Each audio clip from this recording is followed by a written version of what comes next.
Slide है कि Mendelian disorder जो है इन्हें आप पेडिग्री से ट्रैक कर सकते हो। तो आज पेडिग्री की थोड़ी और एप्लीकेशन आपको देखने को मिलेगी। यहां म्यूटेशन हो जाती है मोस्टली इन सिंगल जीन, कई बार एक से ज्यादा जीन भी इंपैक्ट हो सकते हैं, पर मोस्टली सिंगल जीन में अगर कोई म्यूटेशन हुई है तो इसे आप मेंडेलियन डिसऑर्डर कहते हो, जैसे phenylketonuria, haemophilia, sickle cell anaemia, इन सब के बारे में आज हम पढ़ेंगे।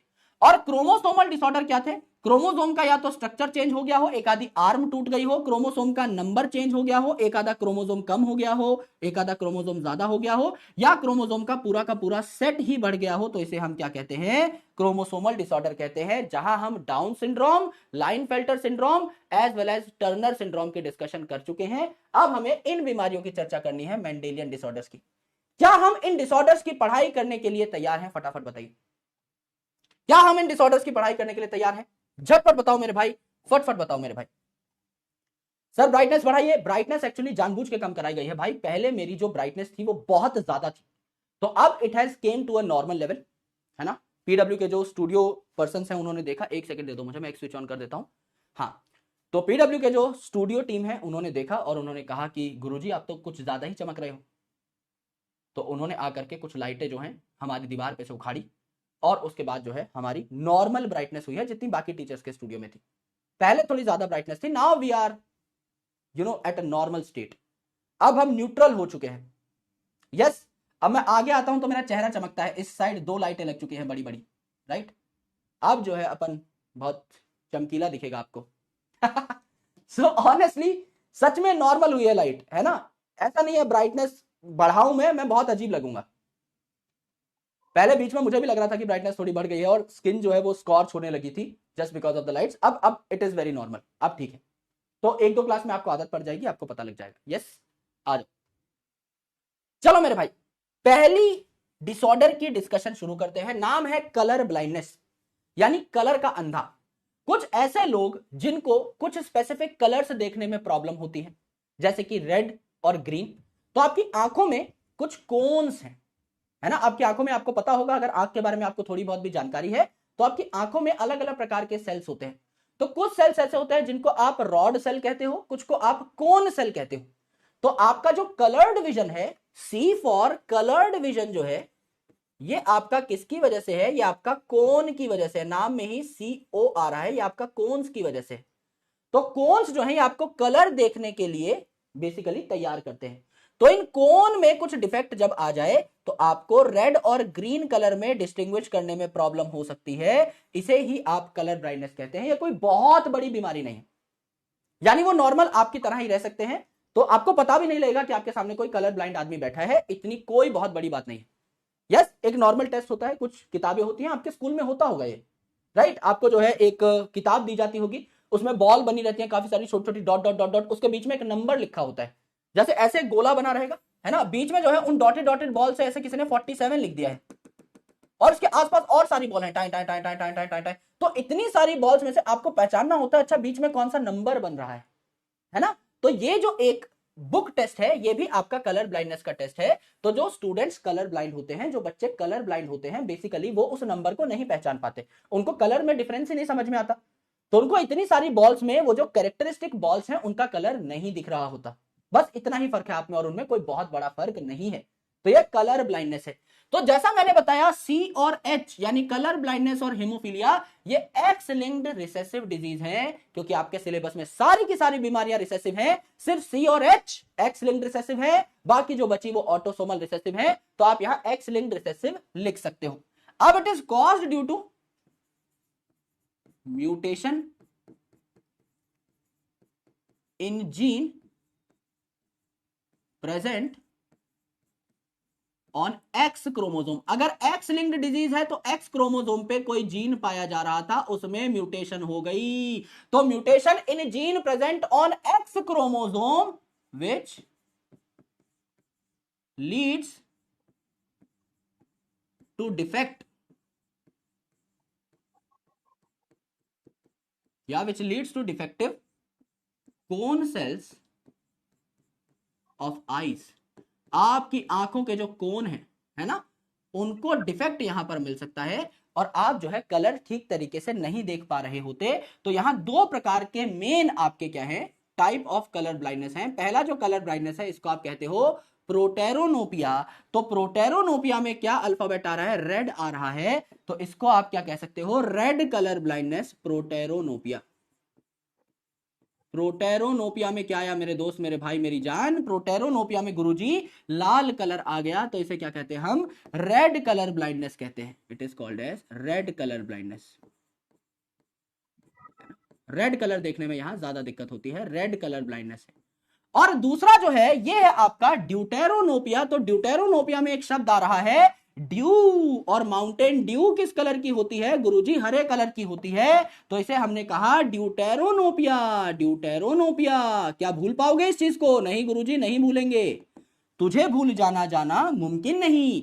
तो ये जो है ग्रीन कलर ब्लाइंडनेस है, यानी रेड कलर ब्लाइंडनेस भैया। आर तो यहां पे साक्षात आ रहा है प्रोटेरोनोपिया में, और ड्यूटेरोनोपिया में माउंटेन ड्यू का साउंड आ रहा है जो कि ग्रीन कलर की होती है, इसीलिए हमने इसको क्या कह दिया, ग्रीन कलर ब्लाइंडनेस कह दिया। बात चमकिया नहीं, झटपट बताइए, फटफट बताइए। तो प्रोटेरोनोपिया, ड्यूटेरोनोपिया आपके दो मेन कलर ब्लाइंडनेस हैं। तो यहां पे आप कह सकते हो Mountain Dew is of green colour, Mountain Dew is of green colour. तो ग्रीन से आप ड्यू को लिंक कर दोगे तो आपका ड्यूटेरोनोपिया हो जाएगा ग्रीन कलर ब्लाइंडनेस। यानी कलर ब्लाइंडनेस जो है यहां ओवरऑल प्रॉब्लम क्या है, ओवरऑल प्रॉब्लम यह है यहां पर पेशेंट is unable to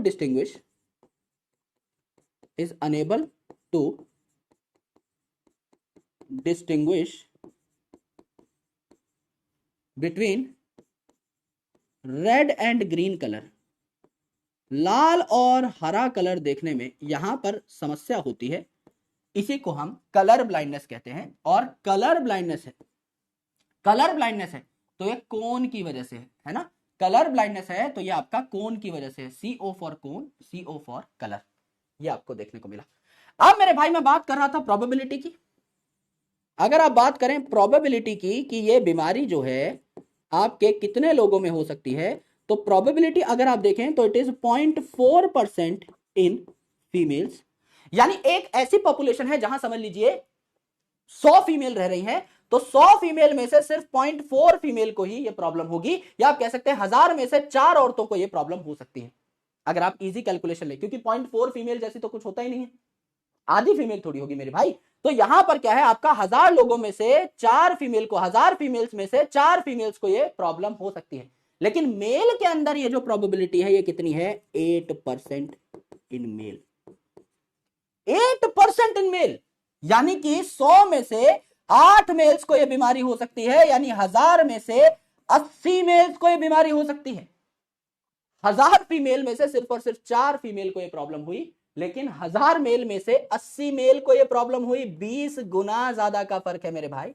और ये 20 गुना का फर्क क्यों आया है, 20 गुना का फर्क इसलिए आया है क्योंकि मेरे भाई जो मेल है इसके पास सिर्फ एक एक्स क्रोमोसोम है और बीमारी है रिसेसिव। अब फीमेल में दोनों छोटे सी आ जाएं इसका चांस बहुत कम है, मेल में तो एक भी छोटा सी आएगा तो भी मेरे भाई का खेल खत्म हो जाएगा।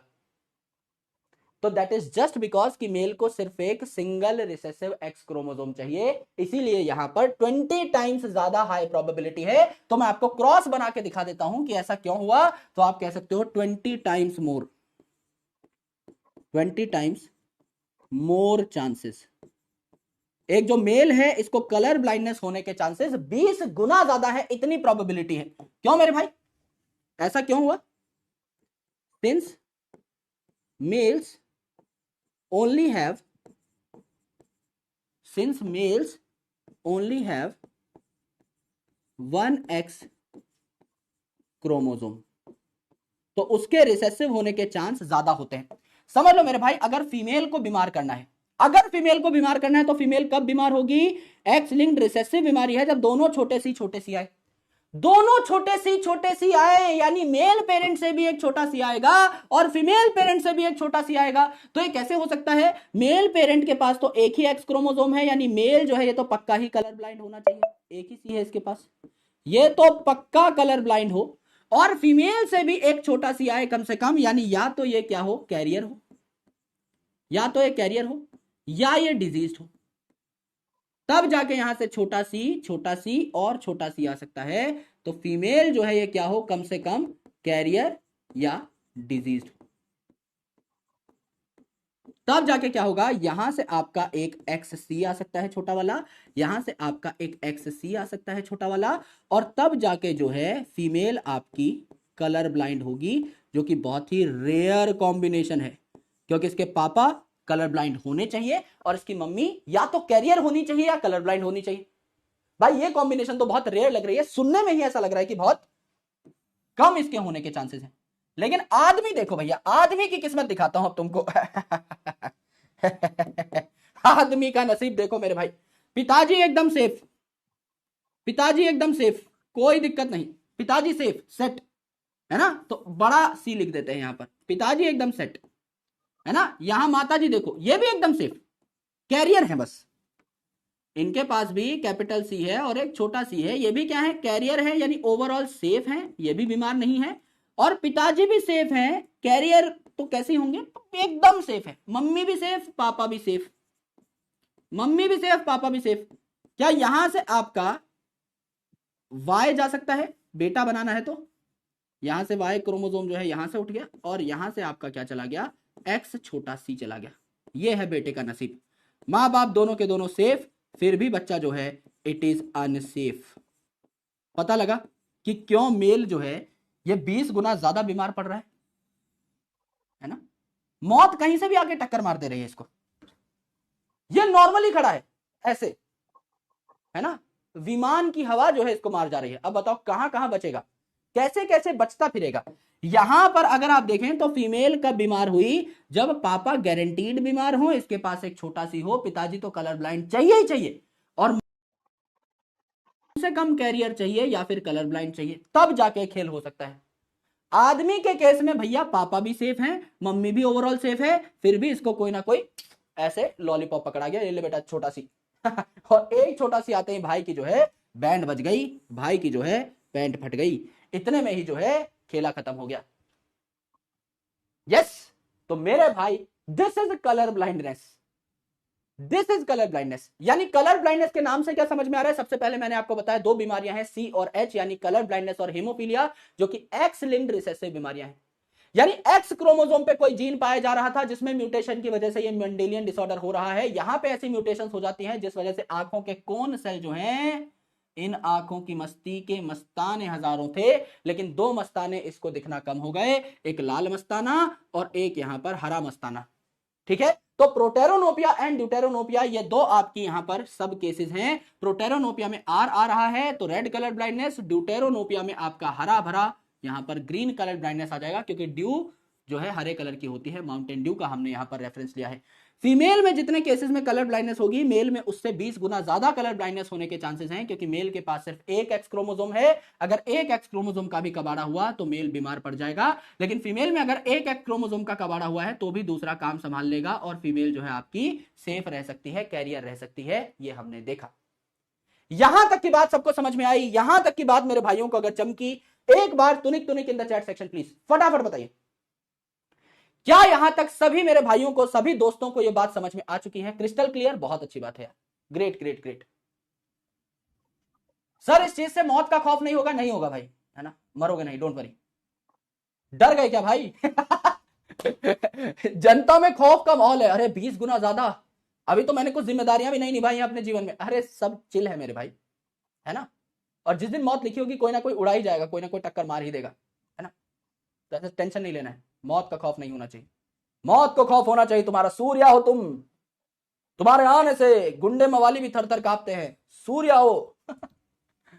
ऐसा नहीं है ना, इससे मौत नहीं होती। चल, पता लगा डर गए है ना, आज ही चले गए कुछ वसीयत वसीयत बनवाने कि जितने भी मेरे पास 50-60 रुपए हैं किसी के नाम कर दूं। आओ मेरे दोस्त, इसी बात को हम एनसीईआरटी में देखते हैं। ये सारी बातें हम लोग कर चुके थे पहले भी, तो इस पेज को मैं जस्ट रिपीट कर रहा हूं। ये पेज 3 बार हो चुका है, पेडिग्री वाले सेशन में भी, क्रोमोसोमल डिसऑर्डर वाले सेशन में भी, आज भी कर लेते हैं भाई। दो प्रकार की बीमारियां हमने बनाई, जेनेटिक बीमारियां, Mendelian disorders and chromosomal disorder. Mendelian disorder जो है यहां पर आपका म्यूटेशन आ जाता है, तो ऑल्टरेशन यानी चेंज या म्यूटेशन आ जाता है सिंगल जीन में, यूजुअली सिंगल जीन में, एक से ज्यादा जीन में भी हो सकता है।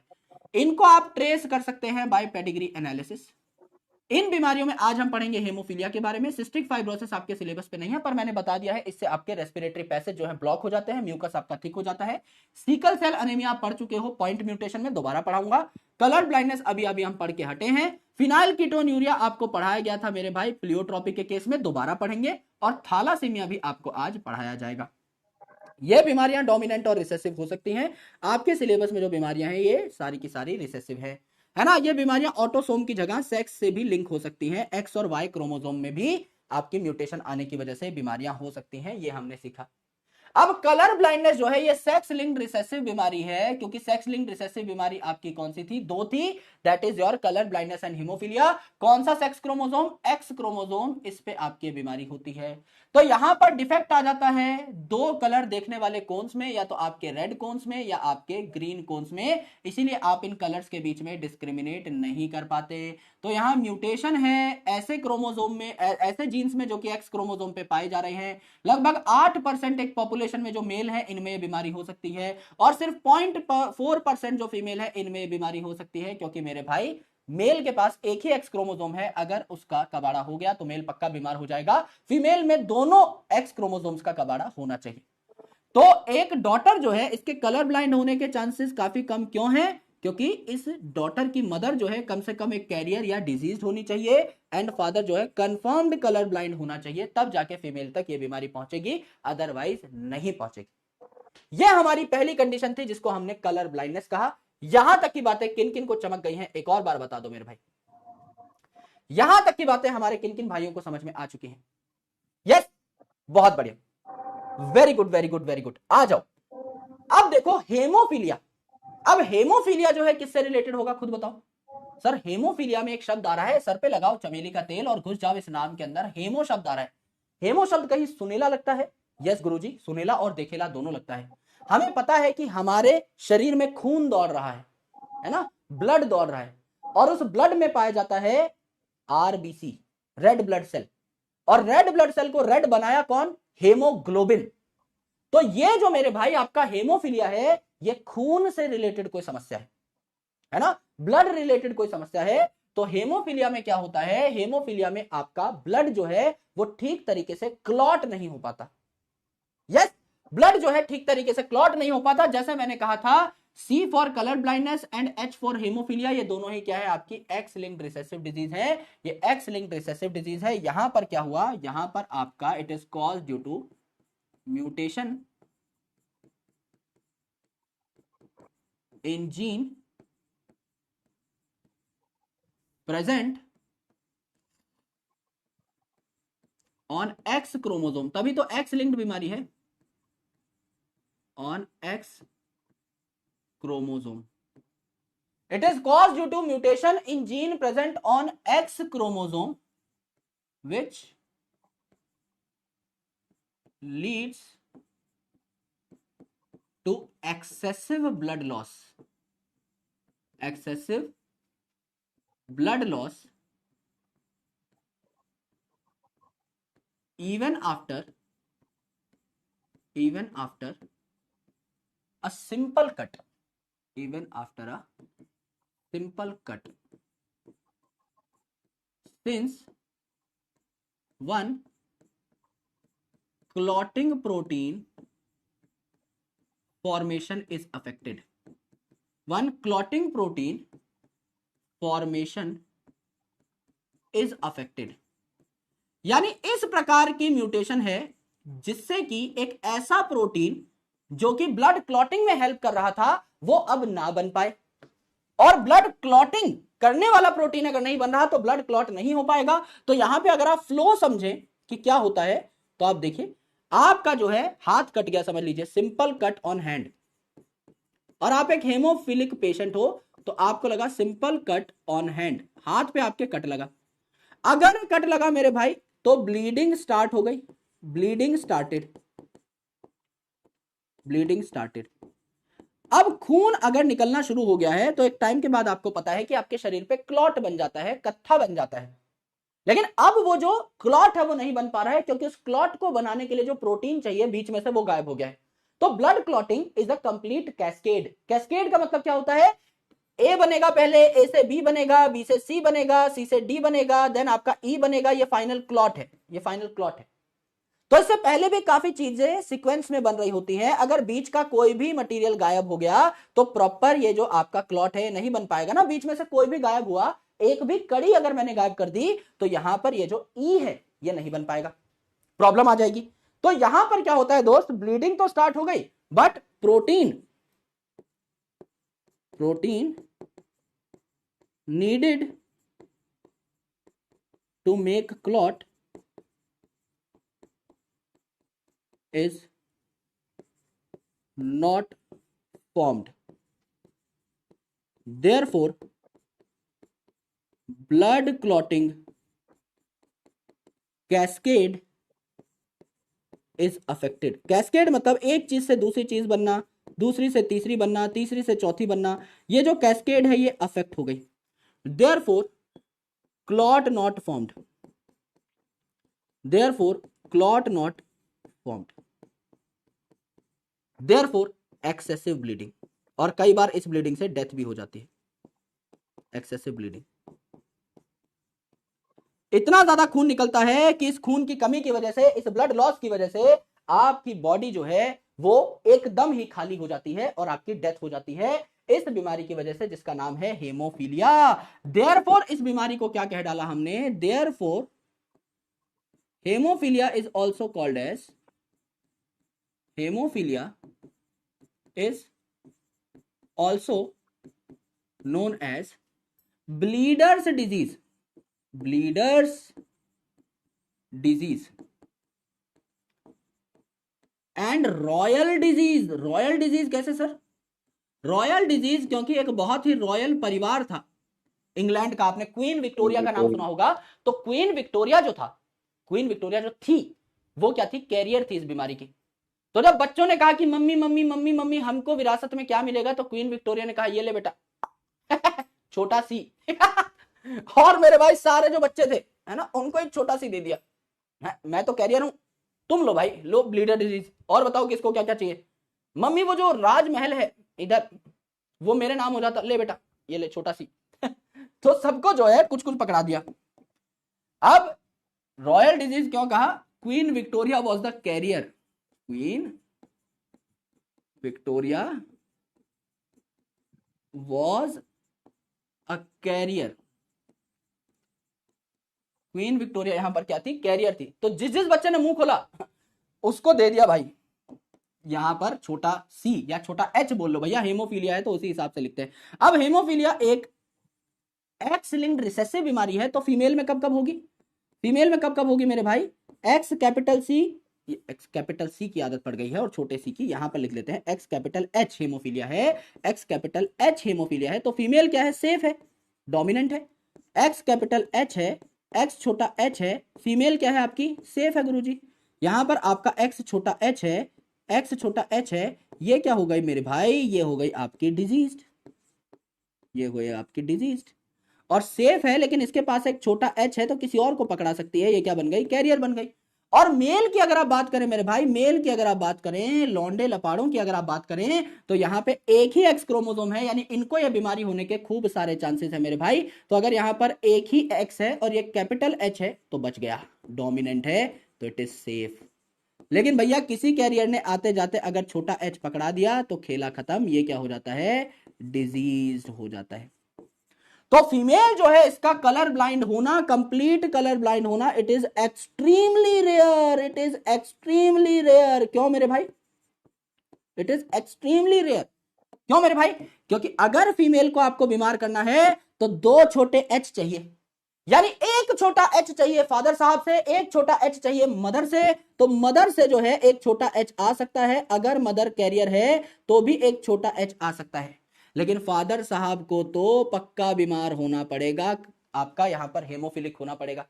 अगर फादर हेमोफिलिक है तो पहली बात तो बच्चे पैदा करने की उम्र तक ये बच जाए, इसी के काफी कम चांस है। आप में से कौन ऐसा इंसान है, अभी तक मुझे बता दो, आप सभी में से, समस्त मेरा साथी जारविस परिवार जो है, एक ऐसा इंसान जिसको आज तक खून ना निकला हो, जिसको आज तक कोई यहां पर चोट ही ना लगी हो, एकदम सेफ सिक्योर्ड बच्चा। मेरे भाई आप एकदम सिक्योर्ड एटमॉस्फेयर में भी हो, आपके एकदम कमरे में गद्दे भी बिछे हुए हैं, कुछ भी है, तब भी मेरे भाई चोट लगने के चांसेस तो हैं, है ना। कोई बुआ का लड़का आएगा WWE खेलने के चक्कर में आपको दीवार पे दे मारेगा, सर फाड़ डालेगा, खून आना होगा तो आ जाएगा, लेकिन यहां पर खून जो है उसके रुकने के चांसेस, अब वो बहता रहेगा, रुकने के चांसेस नहीं। तो ऑटोमेटिकली आपको पता है कि ऐसा कोई नहीं है हम में से जिसको आज तक चोट ना लगी हो, लगेगी ही, ब्लीडिंग होगी ही, खून निकलना ही है, खून बना ही है बहने के लिए तो बहेगा।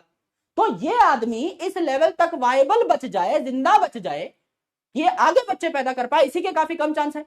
तो इनका बच्चा पैदा होने के ही कम चांस है, तो फीमेल तो वैसे भी हेमोफिलिक होने के चांसेस एकदम नील हो गए मेरे भाई, एकदम खत्म हो गए, क्योंकि ये जो मेल है it is not viable to adult age, male is not viable to adult age. Female तो कैरियर है, ये तो हो सकती है, इसमें कोई दिक्कत नहीं है, क्योंकि कैरियर है, सेफ है, इसको कोई बीमारी नहीं है, तो कैरियर तो हो सकती है।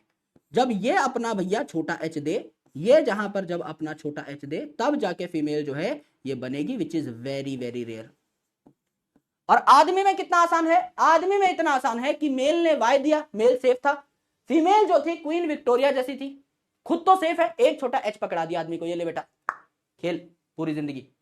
तो ऑटोमेटिकली क्या हुआ मेरे भाई, यहां पर मेल जो है उसमें बीमारी होने के चांसेस ज्यादा है ना, और फीमेल में बीमारी होने के चांसेस अगेन काफी कम है, मेल में चांसेस कंपैरेटिवली ज्यादा है। हमें लॉजिक पता है, क्योंकि मेल के पास सिर्फ और सिर्फ एक आपका एक्स क्रोमोसोम है, वो बर्बाद हुआ तो खेला समाप्त। यहां तक की बात सबको चमक गई है, एक बार तुनिक तुनिक in the chat section please.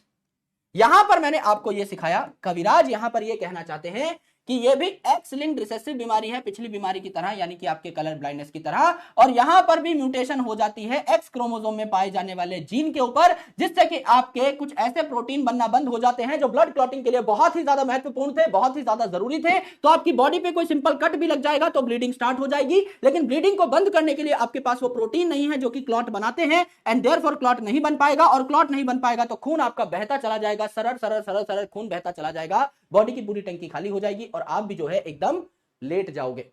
Female में बीमारी होने के चांसेस बहुत रेयर हैं, क्योंकि फीमेल को दो छोटे एच चाहिए। अब फीमेल जो है कैरियर फीमेल एक छोटा एच दे सकती है, कोई दिक्कत नहीं, पर मेल छोटा एच कैसे देगा, क्योंकि ये रिप्रोडक्टिव एज तक यूजुअली बचता ही नहीं है जिंदा। फीमेल में ये बीमारी होने के चांसेस कम है, कैरियर हो सकती है फीमेल, एक छोटा एच आ सकता है उसमें किसी और कैरियर फीमेल से, जैसे ये आपके यहां पर छोटा एच है, यहां से वाई आ सकता है, यहां से एक्स छोटा एच आ सकता है, तो एक कैरियर फीमेल बन सकती है, लेकिन डिजीज्ड फीमेल बन जाए इसके चांसेस रेयर। यहां पर भी आदमी ज्यादा फंसा, ज्यादा दुखी रहा as compared to a female, ये बात भी हमने सीखी, ये बात भी हमने जानी, इसी बात को हम लोग एनसीईआरटी में देख डालते हैं, इस कॉन्सेप्ट को चीर फाड़ डालते हैं।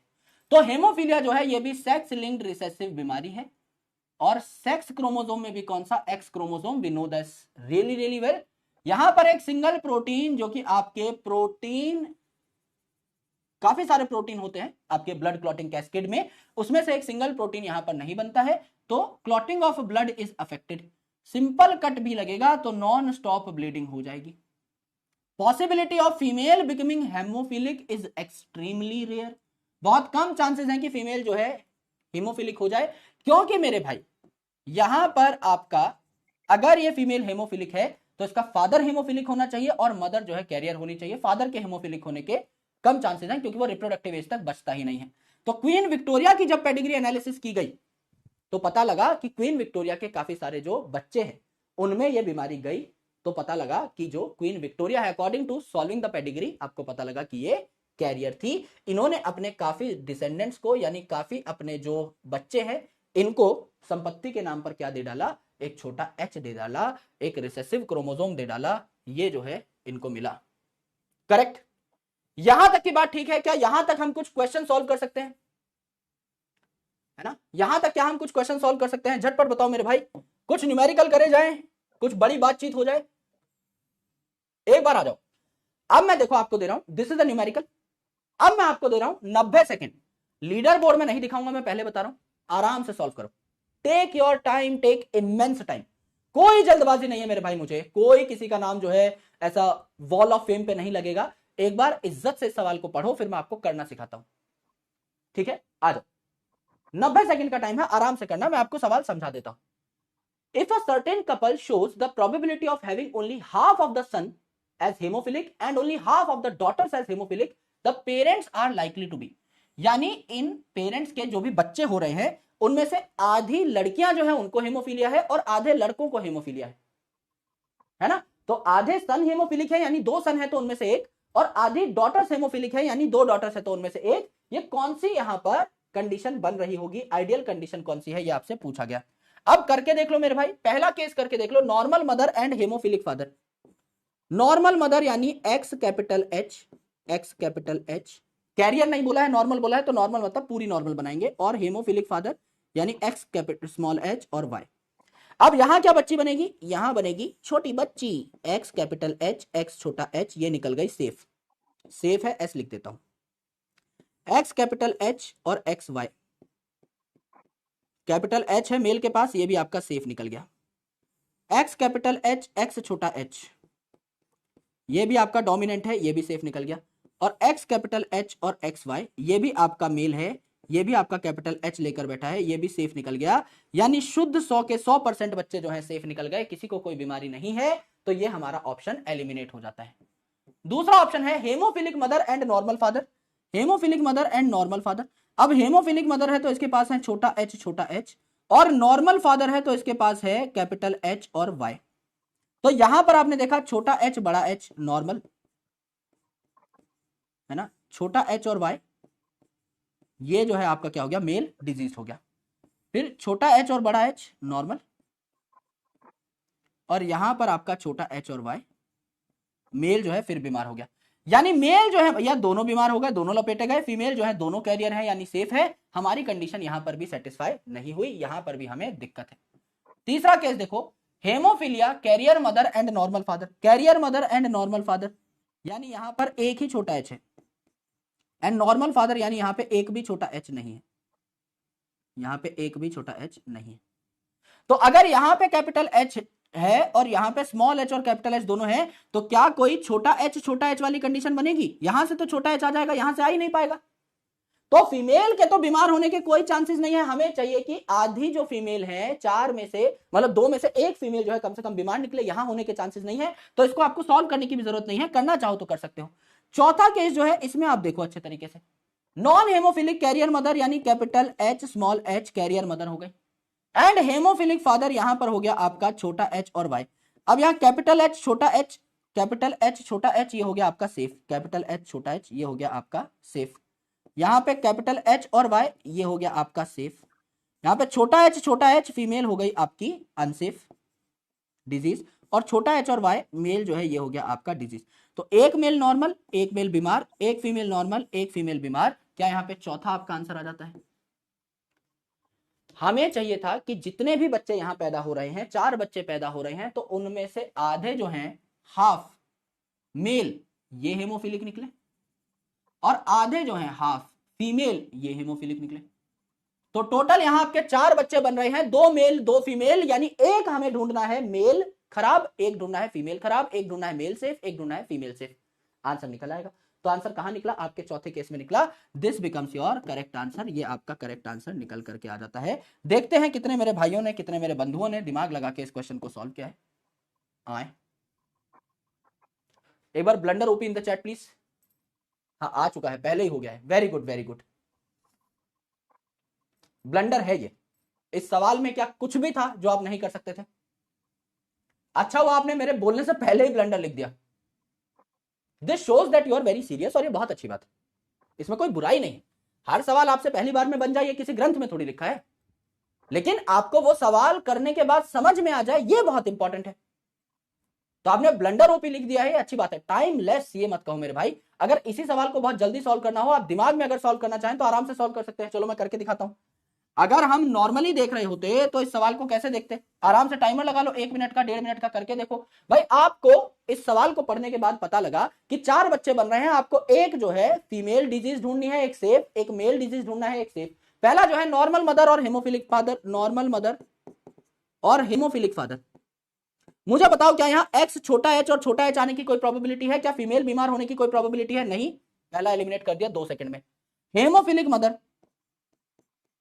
Haemophilic mother and normal father, क्या यहां एक्स छोटा एच बनने की कोई प्रोबेबिलिटी है? इसके पास छोटा एच है ही नहीं। क्या यहां फीमेल बीमार हो सकती है? दो में से एक नहीं हो सकती। 5 सेकंड में ये एलिमिनेट कर दिया। तीसरा देखो, हेमोफिलिक कैरियर मदर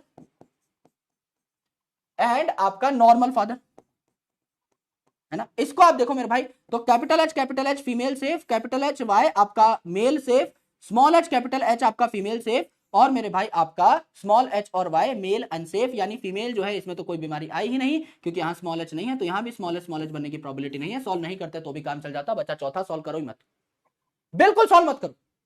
थ्योरेटिकली भी ये कर सकते थे सवाल। अगर पेन पे ग्रिप है, अगर कलम पे ग्रिप है, तो इस सवाल को मुंह जबानी बनाया जा सकता था। यस, मानते हो भाई? अगर फीमेल आपको एक बीमार चाहिए दो में से, तो एक कैसी भी हो, ये भी हो सकती है, ये भी हो सकती है। दूसरी तो आपको छोटा चाहिए ना। आधी फीमेल अगर बीमार चाहिए, छोटा है दोनों साइड होना चाहिए। शुरू के 3 ऑप्शन में तो छोटा है ही नहीं, तो ढूंढोगे कैसे? नहीं मिलेगा, बिल्कुल नहीं मिलेगा। तो ऐसे एलिमिनेट कर सकते थे, पर कोई बात नहीं, है ना। धीरे धीरे करते करते हो जाएगा। आ जाओ, बाकी अभी आप सवाल इस स्लाइड वाले सॉल्व नहीं कर सकते, बाकी सॉल्व नहीं कर सकते, बाकी सॉल्व नहीं कर सकते, बाकी सॉल्व नहीं कर सकते।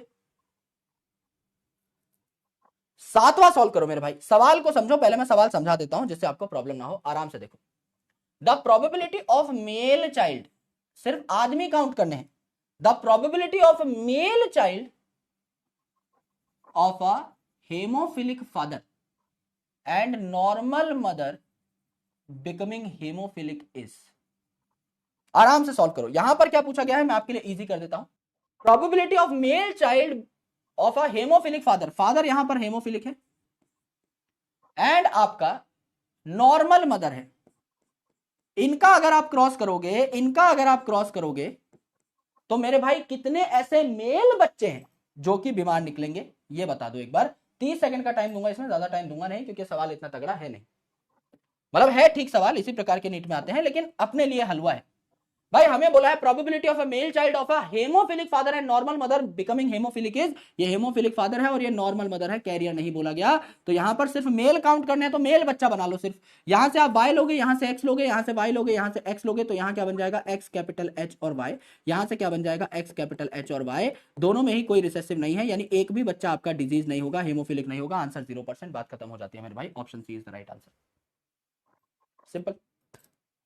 पहली बात तो मैं चारों बच्चे क्यों बनाऊं? अगर मुझसे पूछा गया है मेल चाइल्ड के बीमार होने की क्या प्रोबेबिलिटी है, तो मैं अपना टाइम बचाऊंगा ना, मैं फीमेल क्यों बनाऊंगा?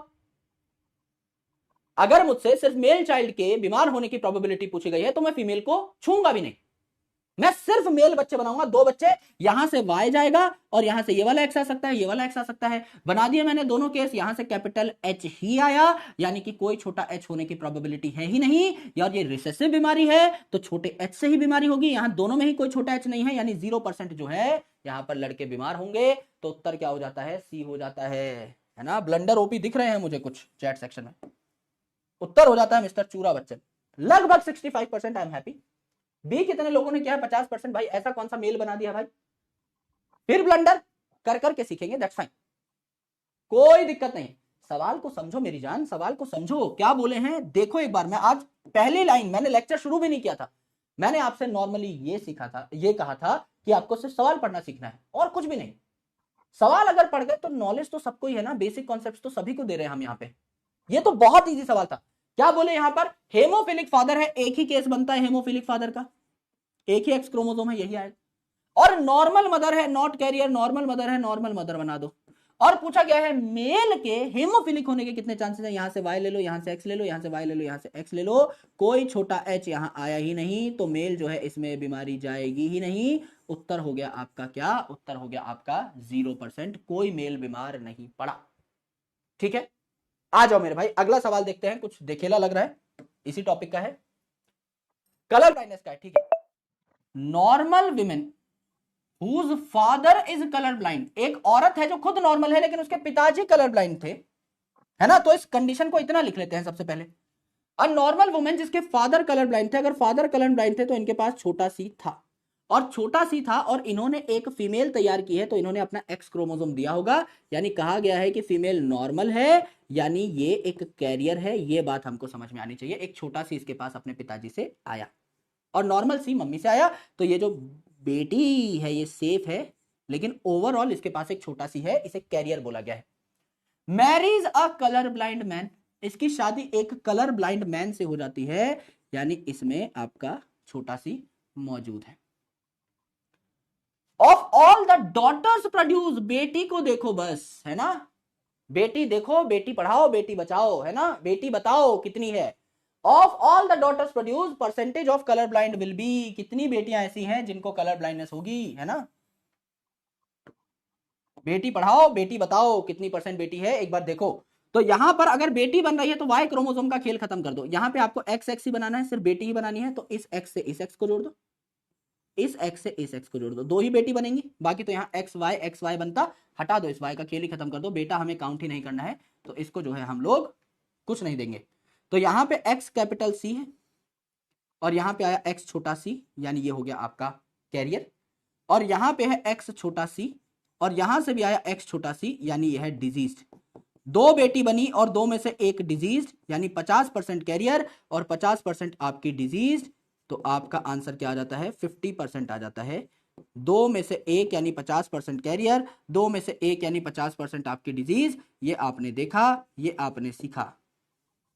करेक्ट है, करेक्ट है मेरे भाई, लगभग 50% यहां पर आंसर आ जाता है, ऑप्शन आ जाता है मिस्टर बी, मिस्टर भूरा, लगभग 65% लोगों ने सही कर दिया है। ब्लंडर अगेन, अरे बहुत मौके मिलेंगे मेरे दोस्त, करते जाओ करते जाओ करते जाओ करते जाओ, है ना, कर करके सीखोगे। ऐसा क्यों कहा जाता है कि practice makes a man perfect and women also, है ना, इससे पहले भाई कमेंट सेक्शन में ऐसा आ जाए नहीं भाई, विमेन को भी, yes, practice makes everyone perfect. क्यों? क्योंकि पढ़ाई तो सब लोग सेम ही कर रहे हैं, इंप्लीमेंटेशन का तरीका सबका अलग अलग है। तो जैसे 65% लोगों ने यहां पे सीख लिया है, बाकी जो लोग हैं इनको थोड़ा सा ध्यान देना पड़ेगा कि सवाल पढ़ते कैसे हैं और उसको लिखते कैसे हैं। सवाल में जो गिवन इंफॉर्मेशन है, जैसे मैंने पहले मेल और फीमेल बनाए कि किनका क्रॉस करना है, उसी हिसाब से तो आगे बढ़ेंगे ना यार, है ना। तो ये आपके कुछ सवाल है, ये सवाल अभी आपसे हो नहीं पाएगा, थोड़ा बड़ा सवाल है ना, इसको हम लोग आगे करेंगे। आइए तो थोड़ी सी और बड़ी बातचीत कर लेते हैं सिकल सेल अनीमिया के बारे में। सिकल सेल अनीमिया कितने लोगों को पता है, पॉइंट म्यूटेशन हमने पढ़ी थी। अब हमने बताया कि सी और एच जो है, कलर ब्लाइंडनेस और हेमोफीलिया, ये एक्स लिंक्ड रिसेसिव बीमारियां हैं, बाकी इनको छोड़ के जितने भी हमारे सिलेबस में है रिसेसिव है, लेकिन ऑटोसोमल वाली, तो यहां पर ये भी क्या हो गई, ऑटोसोमल रिसेसिव बीमारी हो गई। बात यहीं पर खत्म हो जाती है, पहले ही हमने हमारे टेबल में लिख लिया था कि कौन सी बीमारी किस प्रकार की है, ठीक है। अब मेरे भाई यहां पर it is caused due two point mutation, point mutation in beta globin gene, in beta globin gene. अब मेरे भाई हेमोग्लोबिन जो है आपको पता होगा, जो कि हमारे खून को रेड कलर देता है, इट्स अ पिगमेंट। तो हेमोग्लोबिन जो है it has 4 chains, haemoglobin has 4 chains, और ये जो 4 चेन्स हैं इनमें से आपकी 2 चेन जो है ये है आपकी अल्फा, और 2 जो चेन है ये है आपकी बीटा। यस, इसमें से ये जो बीटा ग्लोबिन चेन्स हैं इनमें आपकी क्या हो जाती है, 6th पोजीशन पे, 6th पोजीशन पे ग्लूटामिक एसिड की जगह एक अमीनो एसिड है ग्लूटामिक एसिड, ये बीमारी हम पढ़ चुके हैं, ग्लूटामिक एसिड की प्लेस पर, की प्लेस पर वैलीन आ जाता है, ग्लूटामिक एसिड की प्लेस पर वैलीन आ जाता है। इसे ही हम क्या कहते हैं, इसे ही हम कहते हैं आपका सिकल सेल अनीमिया।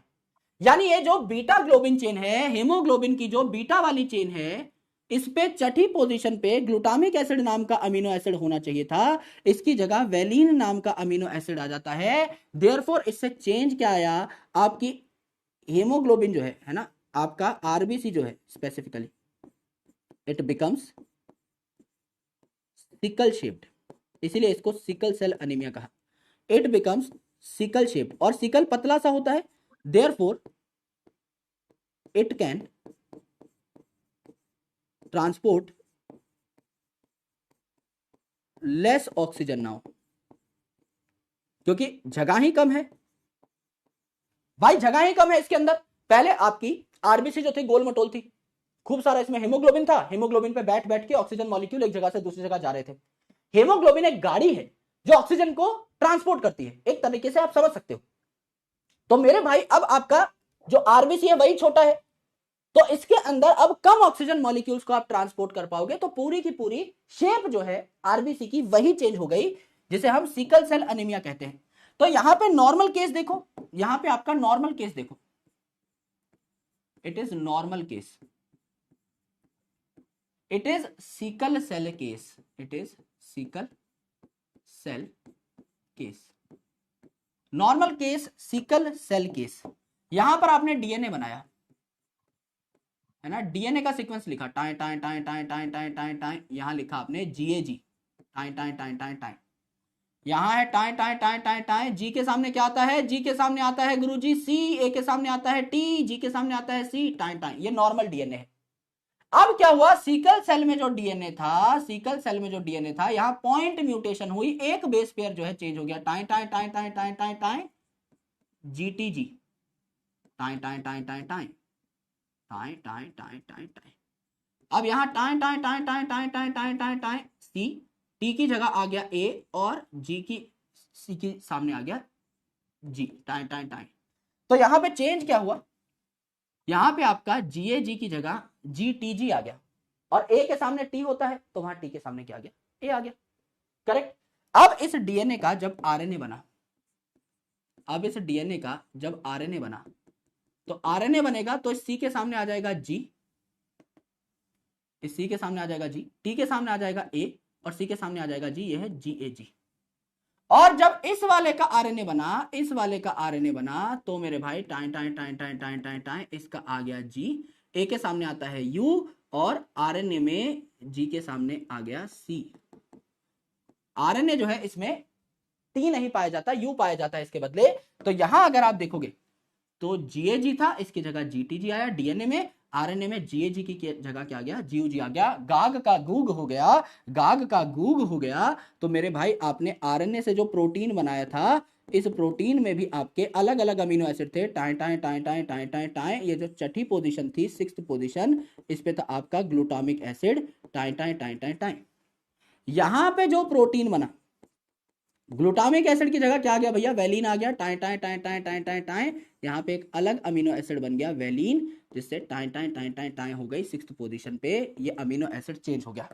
अगर सिक्स्थ पोजीशन पे अमीनो एसिड चेंज हो गया, तो यहां पर जो आरबीसी थी ये आपकी बाय कनकेव डिस्क शेप थी, यहां पर जो आरबीसी हो गई ये आपकी क्या हो गई, सिकल शेप हो गई। ये हमारी मेन बीमारी है। डीएनए में म्यूटेशन हुई तो वो म्यूटेशन आरएनए तक पहुंची और प्रोटीन में भी झलकी। तो ये क्या है आपकी biconcave disc shape RBC, biconcave disc like RBC. और ये क्या है आपकी sickle shaped RBC, sickle shaped RBC can carry less oxygen, can carry less oxygen, and it also survives less. इसका जो लाइफ स्पैन है ये normal RBC से भी कम है, इट सर्वाइव्स लेस। तो यहां क्या हुआ, ये जो आपके हेमोग्लोबिन होते हैं ना, जब हेमोग्लोबिन में ग्लूटामिक एसिड की जगह वैलिन आ गया, तो ये हेमोग्लोबिन जो है ये सिकुड़ जाते हैं। यहां खुले खुले पड़े थे, खुले खुले खुले खुले, ऐसे प्रोटीन खुला पड़ा है तो गोल मटोल आरबीसी में है। बाद में क्या हुआ, ये प्रोटीन सिकुड़ गया तो इसको गोल मटोल आरबीसी की जरूरत नहीं पड़ी, एक छोटी आरबीसी में भी फिट हो गया। तो यहां पर क्या हो जाता है, अक्यूमुलेशन ऑफ प्रोटीन हो जाता है। यस, तो ये जो है थोड़ा कम सर्वाइव करेगा, एज वेल एज इसमें ऑक्सीजन कैरिंग कैपेसिटी कम होगी, क्योंकि मेरे भाई यहां पर आपका जगह जो है, इलाका जो है, अड्डा जो है, ये भी छोटा हो गया है, कम हो गया है। करेक्ट, करेक्ट है गुरुजी, इतनी बात हमको चमकेंद्र है। इफ यस, एक बार तुनिक तुनिक लिख दो इन द चैट सेक्शन। यानी सिंपल सी बात बताऊं तो it is an autosomal recessive disease, जहां पर क्या हुआ, आपका हेमोग्लोबिन का जो बीटा ग्लोबिन चेन है, इस पे छठी पोजीशन पे ग्लूटामिक एसिड की जगह वैलिन आ गया। आरएनए में गाग का गूग हो गया, यहां पर गाग का गटग हो गया। क्योंकि डीएनए में टी होता है। अगर आपको नहीं पता मैं आपको बताता हूं, डीएनए में क्या होता है, डीएनए में 4 अल्फाबेट पाए जाते हैं, A T G C. RNA में क्या होता है, 4 अल्फाबेट पाए जाते हैं, ए यू जी सी। तो टी की जगह यू होता है। अगर डीएनए में यहां टी लिखा हुआ है तो यहां पर क्या हो जाएगा, यू हो जाएगा। सिंपल सी बात है। अगला चैप्टर जब हम पढ़ेंगे, अगले सेशन में ही ये सारी बातें होने लग जाएंगी। एनसीईआरटी में चैप्टर सीक्वेंस थोड़ा उल्टा पुल्टा है, ये बात हमने हालांकि पहले डिस्कस कर ली थी, क्योंकि सिकल सेल अनीमिया हम लोग पहले ही पढ़ चुके हैं। यस, तो ये बात है। अगर आप केसेस देखो तो ऑटोसोमल रिसेसिव डिजीज है, तो अगर ऑटोसोम पे नॉर्मल कंडीशन आपकी पाई जा रही है, नॉर्मल कंडीशन पाई जा रही है ना, नॉर्मल, एन लिख दो चाहे तो इसको, एन, ऑटोसोम दोनों नॉर्मल है, तो ये नॉर्मल है, हेल्दी इंडिविजुअल है ना। इसके ऊपर एन है या इसके ऊपर एस है, तो ये नॉर्मल वाला ज्यादा हैवी रहता है, ये भी आपका क्या है, नॉर्मल है। एंड मेरे भाई दोनों जब ऑटोसोम पे एस एस का जलवा बिखर चुका है, तो अब जो है इंडिविजुअल क्या हो जाएगा, सिकल सेल वाला हो जाएगा, सिकल सेल अनीमिया इसको हो जाएगा, सिकल सेल अनीमिक इस पेशेंट को कहा जाएगा, सिकल सेल अनीमिक। तो 3 प्रकार के केस हो सकते हैं, सिर्फ रिसेसिव केस में ही आपको यह बीमारी देखने को मिलेगी। तो एस का मतलब क्या है, सिकल सेल, और यहां पर नॉर्मल को एन लिख लो, एच लिख लो, कुछ भी लिख लो इसके अलावा, इसे हम नॉर्मल बोल दे रहे हैं, जो कि डोमिनेटिंग अलील है। तो सिर्फ रिसेसिव केस में बीमारी होगी तो दोनों के दोनों एस होने चाहिए, तभी बीमारी होगी, अदरवाइज नहीं। इस बात को एक बार हम लोग एनसीईआरटी में पढ़ लेते हैं और फिर अगली बीमारियों की ओर हम लोग बढ़ जाएंगे। आ जाओ मेरे भाई, सिकल सेल अनीमिया। अब कलर ब्लाइंडनेस और हेमोफीलिया हमने पढ़ा, जो कि आपके एक्स लिंक्ड रिसेसिव डिजीज थे, ये ऑटोसोमल रिसेसिव बीमारी है। इसको HbA और HbS भी बोल सकते हो, ऑटोसोम ना लिख करके यहां लिख सकते हो Hb हीमोग्लोबिन, ये है आपका नॉर्मल, ये है आपका क्या, सिकल सेल वाला। तो HbA HbS भी आप यूज कर सकते हो, वहीं पे लिखना चाहो तो लिख सकते हो, आपकी मर्जी है, कुछ भी नॉमेनक्लेचर आप यूज कर लो आपकी मर्जी से। अगर आप देखोगे तो यहां पर आप लिख सकते हो HbA हेमोग्लोबिन लिख दिया यहां पे, यह है आपका नॉर्मल। यहां पर HbA HbS, एक ही HbS है तो कंप्लीटली रिसेसिव नहीं हुआ, यह भी आपका नॉर्मल है। और मेरे भाई यहां पे HbS ये क्या हो गया, ये आपका डिजीज हो गया। यानी ऊपर वाली बात जो है और ये वाली बात जो है एकदम सेम है, इसमें कोई भी अंतर नहीं है। अल्फाबेट आप अपने हिसाब से ऑटोसोम के लिए यूज कर सकते हो, हमने सीधा ए यूज कर लिया, वो भी अपनी जगह ठीक है, करेक्ट। तो यहां पर हमने देखा कि HbS जो है सिर्फ ये बीमार होगा, ये कंप्लीटली रिसेसिव है। तो यहां पर क्या होता है, हीमोग्लोबिन की जो बीटा ग्लोबिन चेन है उस पर ग्लूटामिक एसिड की जगह वेलिन आ जाता है ऑन द 6th पोजीशन, है ना। तो सिर्फ सिंगल बेस पे यहां पर चेंज हो रहा है, यानी एक पॉइंट म्यूटेशन है, सिर्फ गाग का गूग हो गया ऑन आरएनए, तो उसकी वजह से आपका ग्लूटामिक एसिड की जगह वेलिन आ गया। तो मेरे भाई सारे के सारे जो हीमोग्लोबिन है पास पास आकर क्या हो जाते हैं, पॉलीमराइज हो जाते हैं, एक दूसरे के साथ चिपक जाते हैं, तो बहुत कम जगह में भी ये आपके आ जाते हैं। इसीलिए अब गोल मटोल ना होकर के आपकी सिकल सेल हो चुकी है आरबीसी, क्योंकि कम जगह में ही आपके अटैच हो गए हैं सारे के सारे हेमोग्लोबिन मॉलिक्यूल। पहले इनको खुले खुले हेमोग्लोबिन को खूब जगह चाहिए थी, अभी आपके ऐसे चिपक चुके हैं तो पतले लंबे हो चुके हैं। गाग का घटक हो गया आरएनए में, गाग का गूग हो गया इन आपका आरएनए, है ना। तो यहां ए के सामने आपको पता है यहां पर म्यूटेशन हुई, ए के साथ टी आ गया, यहां पर आपका ए की जगह क्या आ जाएगा, यू आ जाएगा इन आरएनए, ग्लूटामिक एसिड की जगह वेलिन आ जाएगा at 6th position of beta globin chain, ये हम देख चुके हैं। तो डीएनए में क्या हुआ, यहां पर पहले जीएजी था, ए की जगह म्यूटेशन की वजह से टी आ गया, तो ए के सामने टी आता है, यहां टी आ गया तो इसके सामने ए आ गया। जब इस डीएनए से आरएनए बना तो सी के सामने जी आता है, टी के सामने ए, सी के सामने जी। जब डीएनए से आरएनए बना तो सी के सामने जी आता है, यहां टी ना होकर के यू आता है आरएनए में, एंड सी के सामने जी आता है, तो यहां जीएजी, यहां जीयूजी, एंड यहां पर ग्लूटामिक एसिड, इसकी जगह आ गया valine. This is your sickle cell anaemia, जो कि हम लोगों ने देखा, करेक्ट।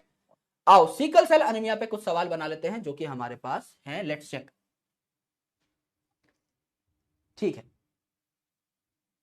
क्वेश्चन 3 को देखो एक बार भाई, घूर घूर के क्वेश्चन 3 को फाड़ डालो एक बार। 30 सेकंड का टाइम आपके पास, बहुत ज्यादा लंबा सवाल नहीं है, 30 सेकंड का ही मैं टाइम दूंगा, समझो इसको। How many types of genotypes are possible in inheritance of sickle cell anaemia? Sickle cell में कितने टाइप के जीनोटाइप हो सकते हैं, है ना मेरे भाई? सिकल सेल अनीमिया क्या है? ऑटोसोमल रिसेसिव डिजीज है। अब ऑटोसोमल रिसेसिव में तो तीन ही प्रकार की चीजें होंगी, एक तो ऑटोसोम दोनों के दोनों डोमिनेंट हो, एक आपका एक डोमिनेंट एक रिसेसिव हो, एक दोनों रिसेसिव, तीन ही हो सकते हैं, इसके अलावा तो कोई केस है ही नहीं। तो आंसर तो सी ही होगा ना। जीनोटाइप पूछा है, जीनोटाइप कितने अलग अलग टाइप के कॉम्बिनेशन है भाई, कैसे कैसे कर रहे हो? बी कौन लिख रहा है भाई? जीनोटाइप कौन कौन से अभी बताया? एच बी ए नॉर्मल दोनों dominant, H B S normal, H B S बीमार, इसके अलावा कोई और केस बन सकता है? ब्लंडर ओपी लिख दो अब, बस इसकी आदत और लगा लो अच्छे तरीके से, है ना। इतने सारे बी कैसे आ सकते हैं भाई दुनियादारी में, और वो भी इतने आसान सवाल में, क्योंकि कुछ था ही नहीं है। तो ब्लंडर ओपी, मुझे लग रहा है भाई इस बार जितने मैंने बी देख लिए हैं जीवन में, मुझे लग रहा है कि यहां तो शायद 30% पोल भी ना है। लेट्स चेक, लगभग 40 के आसपास आए, but genuinely it is the biggest blunder that you can ever attempt. This is biggest blunder, क्योंकि मेरे दोस्त साफ साफ मैंने बस एक शब्द पे फोकस किया है। मेरे क्वेश्चन पढ़ने का स्टाइल तो देख लिया करो मेरे भाई। मैंने इतने एग्जाम निकाले हैं, क्वेश्चन पढ़ना तो मुझे आता होगा कम से कम। तो जब मैं आपके सामने सवाल पढ़ता हूं तो एज अ स्टूडेंट ही पढ़ता हूं ना, उसको तो देखा करो कि सर क्वेश्चन कैसे पढ़ते हैं, कैसे अटेम्प्ट करते हैं। मैं कोई क्वेश्चन याद थोड़ी करके आ रहा हूं क्लास में कि मैं ये बोलूंगा वो बोलूंगा। क्वेश्चन तो सामने ही सॉल्व हो रहे हैं ना आपके। तो मेरे भाई जीनोटाइप पूछे हैं इन सिकल सेल एनीमिया, तीन प्रकार के जीनोटाइप हैं। अगर कोई सेक्स लिंक्ड बीमारी है, अलग अलग जीनोटाइप हो सकते हैं। लेकिन मेरे दोस्त अगर कोई ऑटोसोमल बीमारी है, sickle cell anaemia is an autosomal recessive disease, तो ऑटोसोम में तो तीन ही केस बनते हैं, इसके अलावा हमने कोई केस लिखा ही नहीं। आज भी जब हमने ये बीमारी पढ़ी भी नहीं थी, आज भी जब हमने लेक्चर की शुरुआत की, ऑटोसोम में आप दोनों केसेस में देखो मेरे भाई, ऑटोसोम में आप दोनों केसेस में देखो, चाहे भैया डोमिनेंट बीमारी है चाहे रिसेसिव बीमारी है, इन तीन के अलावा केस बन ही नहीं सकता। इन तीन के अलावा केस बनेगा कैसे? दो ऑटोसोम है, या तो दोनों डोमिनेंट होंगे, या एक डोमिनेंट एक रिसेसिव, या दोनों रिसेसिव, इसके अलावा तो कुछ हो ही नहीं सकता, कोई केस है ही नहीं, राइट। यहां पर मल्टीपल केस बन सकते हैं भाई। फीमेल में देखो मल्टीपल केस है, मेल में मल्टीपल केस है, फीमेल में मल्टीपल केस है, मेल में मल्टीपल केस है। यहां आपके टोटल 5 केसेस बनते हैं। पर अगर कोई ऑटोसोमल डिजीज के बारे में पूछ रहा है तो वो तो सीधा साधा है ना, उसमें तो कुछ करना ही नहीं है, राइट। तो आंसर क्या आ जाता है आपका मिस्टर? सी आ जाता है, आई गेस सी ही था इसका आंसर ना। हाँ, इसका आंसर आ जाता है मिस्टर सी। ये सवाल अभी आप बना नहीं पाओगे, वैसे बना लोगे क्योंकि मैंने फिनाइल कीटोन्यूरिया आपको पहले पढ़ा दिया है, बट स्टिल इसी चैप्टर में हमने सेकंड थर्ड लेक्चर में डिस्कस किया था। ये सवाल किसी का गलत हुआ तो भैया ऑनलाइन कुटाई होगी आज बहुत भयंकर, है ना। मैं अपना जो है शाही गंडासा ले आता हूं, उसी से पिटाई होगी, अर्जन वेली का युद्ध होगा आज, है? आज भैया तुम ऐसे ना मानो, जितना भी थोड़ा बहुत हमारा अर्जित ज्ञान है उसका आज इस्तेमाल किया जाएगा। मुंह फोड़ कार्यक्रम आज हम रखेंगे आपके लिए, है ना। आओ भाई, है ना, मेरा सही है सर, बहुत बढ़िया, वेरी गुड, आ जाओ, आओ दोस्त। अब मोहम्मद अली का ग्लव पहन लिया है मैंने, है ना। अब आओ भाई, तो यहां पर हमने बोला which of the following genotype will show the diseased condition in sickle cell anaemia. Sickle cell anaemia is an autosomal recessive disease. Autosomal recessive disease तो सिर्फ रिसेसिव केस में ही, जब दोनों ही छोटे एस हैं या एस हैं, उसी टाइम पे होगा। यहां पे ए है डोमिनेंट, ए है डोमिनेंट, तो इन दोनों में नहीं हो सकता, तो 2 को आप रख नहीं सकते, 3 आपका ओनली आंसर हो जाएगा।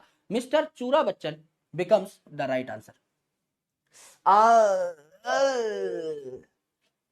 अरे मेरे भाई, अरे मेरे दोस्त, तुम क्यों गरीब मास्टर के मजे नेले पे तुले हुए हो, है ना। इस सवाल में ऐसा क्या था? देखो 3 केस बताए थे, अब रिसेसिव बीमारी है तो इस केस में नहीं हो सकती। एक डोमिनेंट आ गया, 2 डोमिनेंट आ गया, समझ लो। एक भी डोमिनेंट आ गया बीमारी नहीं है, एक भी डोमिनेंट आ गया बीमारी नहीं है। बीमारी तब है जब दोनों रिसेसिव हो, जब दोनों पे सिकल सेल वाला अलील पाया जा रहा हो, यही तो है, और क्या है, राइट। चलो कोई बात नहीं, आइए। सिकल सेल अनीमिया इज, अब इसको सही कर दो। काफी स्टूडेंट कह रहे हैं कि सर हमें लगा आप ऊपर वाला पूछ रहे हो नीचे वाला पूछ रहे हो, कोई बात नहीं, इसको ठीक कर दो। सिकल सेल अनीमिया इज थोड़ा बड़ा सवाल है, 1 मिनट का टाइम दे देता हूं, और जितना आप आज कमाल कर रहे हो, 1 मिनट का टाइम बनता है, आराम से बैठ के इस सवाल को पढ़ो। Caused by substitution of valine by glutamic acid, नहीं भाई, ग्लूटामिक एसिड की जगह वेलिन आता है, वेलिन की जगह ग्लूटामिक एसिड नहीं। Caused by change in single base pair of DNA, single base pair change होता है। Characterised by elongated sickle like RBC with a nucleus, RBC matured, RBC में न्यूक्लियस नहीं होता, ये बात गंदी है, गलत बात है। एंड ऑटोसोमल लिंक्ड डोमिनेंट बीमारी, डोमिनेंट बीमारी नहीं है, हमारे केस में सारी रिसेसिव बीमारी है। एक ऑटोसोमल डोमिनेंट बीमारी का नाम क्या था जो हमने पढ़ी थी, मायोटोनिक डायस्ट्रोफी था। यस, तो ये हम लोगों को पता है। उत्तर क्या गया, mister B, mister Bhura. One song baby song like नॉर्मैक्स साउंड डीजर मैक्स, mister Bhura becomes the right answer, mister 2 becomes the right answer. मुझे लगता नहीं इस सवाल के बाद मुझे ग्लव्स की जरूरत पड़ेगी, क्योंकि मुझे लगता है आप सही कर ले जाओगे, मुझे आप पर पूरा भरोसा है ना। मुझे आप पर माँ का भरोसा और डेंटिस्ट का सुझाया कोलगेट है, तो मुझे लगता है आप कर ले जाओगे, है ना।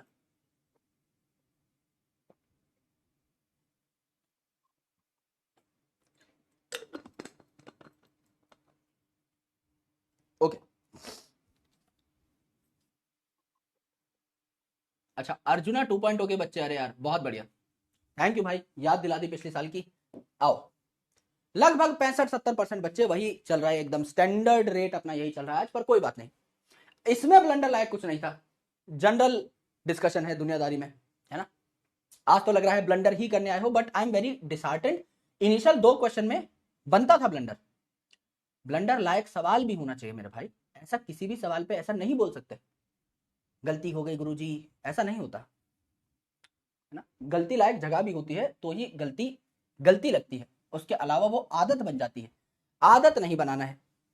आओ मेरे दोस्त, सिकल सेल अनीमिया में glutamic acid is replaced by valine, सही बात है। Which one of the following is triplet code for valine, यानी आरएनए का सीक्वेंस पूछा है, ट्रिपलेट कोड मतलब आरएनए से प्रोटीन बनता है, तो क्या था जिसका क्या हो गया था, सिंपल इतना ही मैं दे सकता हूं हिंट। और एक ही चीज है जो आपने आज पढ़ी है, तो इसको आप मार्क कर दो, इसमें कुछ और है ही नहीं, there is zero scope of confusion, there is absolutely zero scope of confusion. क्योंकि डीएनए में अगर आपको बताऊं मैं, तो डीएनए में क्या हो गया था, गाग का घटक हो गया था, इसे हम कोडॉन नहीं बोलते, आरएनए में हम कोडॉन शब्द का इस्तेमाल करते हैं, यहां गाग का गूग हो गया था। यह पूछा गया है, ग्लूटामिक एसिड से वेलिन बन गया था, तो वेलिन कौन सा बना, गूग बना ना। ग्लूटामिक एसिड का कोई पूछ ले तो क्या होता, गाग हो जाता। तो आंसर क्या है आपका, GUG, that is mister 4।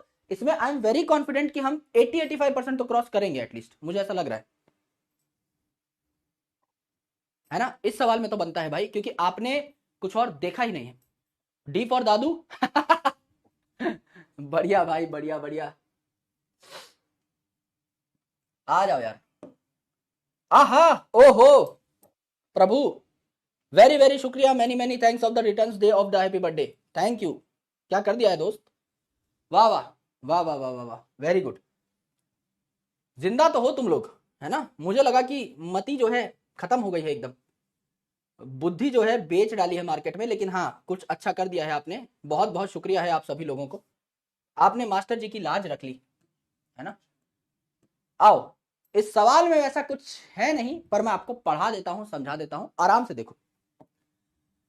Sickle cell anaemia is an autosomal linked recessive बीमारी that can be transmitted from parents to offspring when both the partners are carrier of the gene, यानी heterozygous है। The disease controlled by single pair of allele HBA and HBS. Out of 3 possible genotypes, only homozygous individual HBS ही बीमार होते हैं। तो इसमें X, Y और Z बताओ, है ना। पूरी कहानी सुना करके पेट्रोल का भाव पूछ लिया है। X, Y, Z क्या है देख लेते हैं एक बार। X है यहां, Y है यहां और Z है यहां, ये जो अमीनो एसिड बन रहा है। कर ले जाओगे, कर ले जाएंगे। गुरुजी 45 सेकंड दे दीजिए, दे दी मेरे भाई, इतना ही कर डालो। यानी यहां पर आपको नॉर्मल हेमोग्लोबिन जीन दिखा रखा है, तो यहां पर क्या था मेरे भाई, यहां पर आपका सबसे पहले था GAG, है ना। तो यहां पर क्या हो जाएगा, GAG की जगह X में GTG हो जाएगा, GTG हो जाएगा, एक ही जगह पर है, आंसर निकल आया, है ना। फिर इसके बाद क्या हो जाएगा आपका GAG, यहां पर क्या हो जाएगा आपका, यहां पर अगर GTG है तो CAC हो जाएगा, कैक हो जाएगा। तो कैक कहां पर दिया हुआ है, कैक भी यहीं दिया हुआ है, ठीक है। और Z मतलब यहां पर ग्लूटामिक एसिड था तो इसकी जगह क्या आ गया आपका वेलिन आ गया, तो Z इज वेलिन, ये बात भी मैच कर रही है। तो ए और सी में से ही ढूंढना था, ए और सी में से ही ढूंढना था, दो ही जगह पर वेलिन है। यहां पर बस आपका इनिशियली CAC दे रखा है, CAC इनिशियली नहीं होता, गैग तो गैग ही रहेगा, तो आप आसानी से निकाल सकते थे, है ना। बहुत ही ज्यादा अच्छा सवाल है, लेकिन ठीक मतलब कर ले जाओगे इसको। अगर ऑप्शन नॉट विजिबल हो सकता है यार, क्योंकि बड़ा सवाल है और एक ही स्क्रीन पे लाना था, तो हो सकता है ऑप्शन ना दिख रहे हो, वो मैं अपनी गलती मानता हूं, है ना।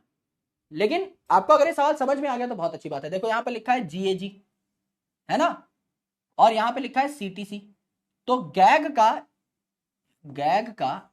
घटक हो गया था मेरे भाई DNA में, एंड गैग का गूग हो गया था RNA में, और ग्लूटामिक एसिड का वेलिन हो गया था आपके प्रोटीन में। बस यही बातें पूछी हैं घुमा फिरा कर, और कुछ भी नहीं। आंसर सी हो जाता है। सवाल हो सकता है ना दिखाओ, लेकिन फिर भी 80% लोगों ने कर दिया है, ये बहुत अच्छी बात है, बेहतरीन बात है, बड़ी बातचीत है, तो it is very very good, amazing. यहां तक की बातें सभी छात्रों को समझ में आ चुकी हैं, फटाफट बताइए। हाँ, ऑप्शन हो सकता है ना दिख रहे हो, मैं अपनी गलती मान रहा हूं दोस्त, है ना, हो सकता है। चल, यहां तक की बात करेक्ट है, यहां तक की बात करेक्ट है, समझ में आ गया है। हो सकता है ऑप्शन ना दिख रहे हो, that's completely fine, that's completely fine, nothing to worry about it, that's completely fine. ठीक है, आ जाओ। अब एक बीमारी है जिसके बारे में हम पहले से जानते हैं, फिनाइल कीटोन्यूरिया, अच्छे तरीके से पढ़ चुके हैं, दोबारा पढ़ लेते हैं। इसे ऑटोसोमल रिसेसिव डिजीज कहते हैं, क्योंकि दो ही एक्स लिंक्ड रिसेसिव डिजीज हमारे सिलेबस में है, कलर ब्लाइंडनेस और haemophilia.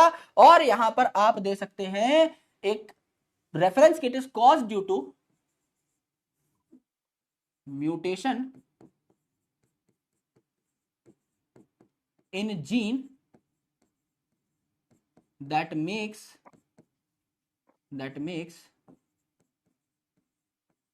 enzyme phenylalanine hydroxylase।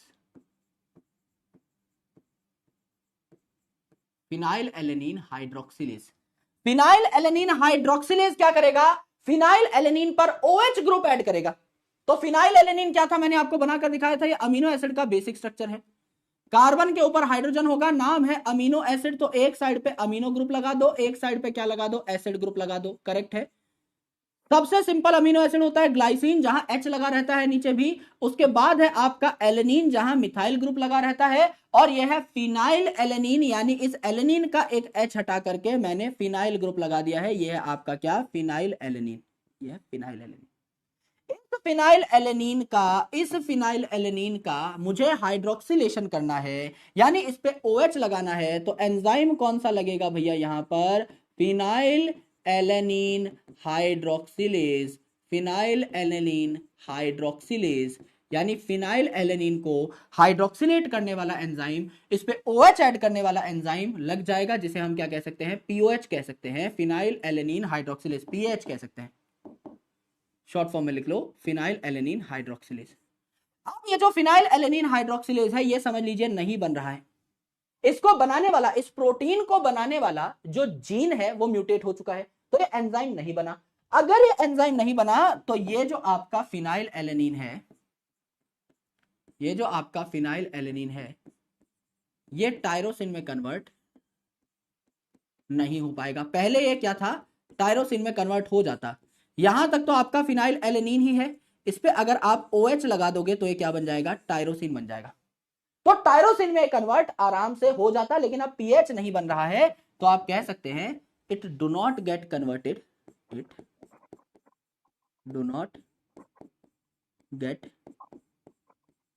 Converted to tyrosine. अब टायरोसिन में कन्वर्ट नहीं होगा, रेदर क्या कर जाएगा ये, rather it gets converted into it gets converted into phenyl pyruvate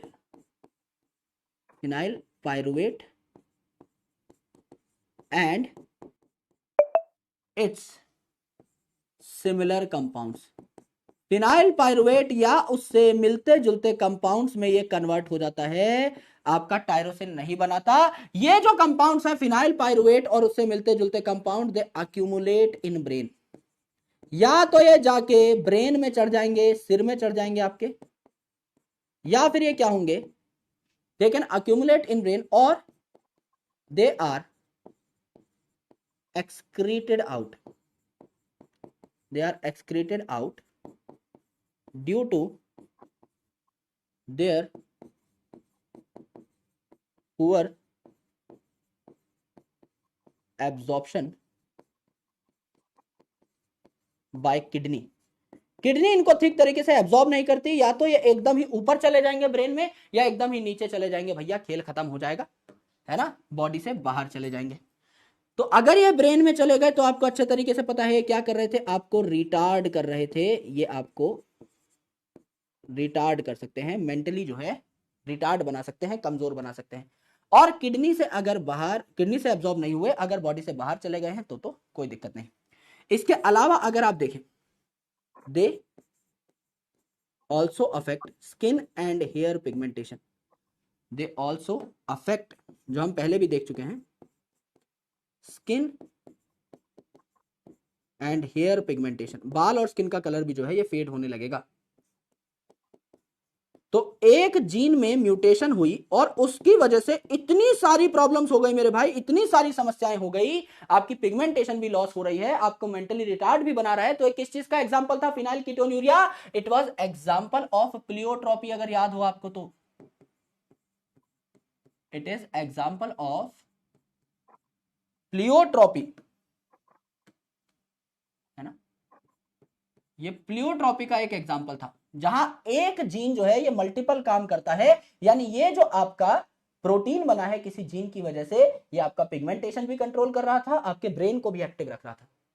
इसमें गड़बड़ हुई तो खेला खत्म। तो मैंने आपको बताया कि एक अमीनो एसिड है जिसका नाम है फिनाइल एलेनिन। इस फिनाइल एलेनिन को टायरोसिन में कन्वर्ट करने के लिए आपको क्या करना पड़ेगा, फिनाइल एलेनिन पे OH ग्रुप लगाना पड़ेगा। तो फिनाइल एलेनिन को टायरोसिन में कन्वर्ट करना है तो हाइड्रोक्सिलेशन आपको करना है, तो हाइड्रोक्सिलेज नाम का एंजाइम लगेगा। फिनाइल एलेनिन को हाइड्रोक्सिलेट करने के लिए हाइड्रोक्सिलेज नाम का एंजाइम लगेगा, राइट। सो ऐसा जीन जो कि इस फिनाइल एलेनिन हाइड्रोक्सिलेज नाम के एंजाइम को बनाता है, इस जीन में म्यूटेशन आ गई है, तो अब ये एंजाइम नहीं बनेगा। जब तक ये एंजाइम था तो फिनाइल एलेनिन टायरोसिन में कन्वर्ट हो पा रहा था, लेकिन अब ये एंजाइम नहीं हमारे पास, तो फिनाइल एलेनिन टायरोसिन में ना कन्वर्ट होकर के फिनाइल पायरुविक एसिड या उससे मिलते जुलते कंपाउंड में आपका कन्वर्ट हो जाता है, जो कि हमारे ब्रेन में अक्यूमुलेट हो जाते हैं, या फिर हमारी किडनी इन्हें प्रॉपर्ली एब्सॉर्ब नहीं कर पाती, तो ये हमारे मूत्र के थ्रू यानी यूरिन के थ्रू बाहर निकल जाते हैं।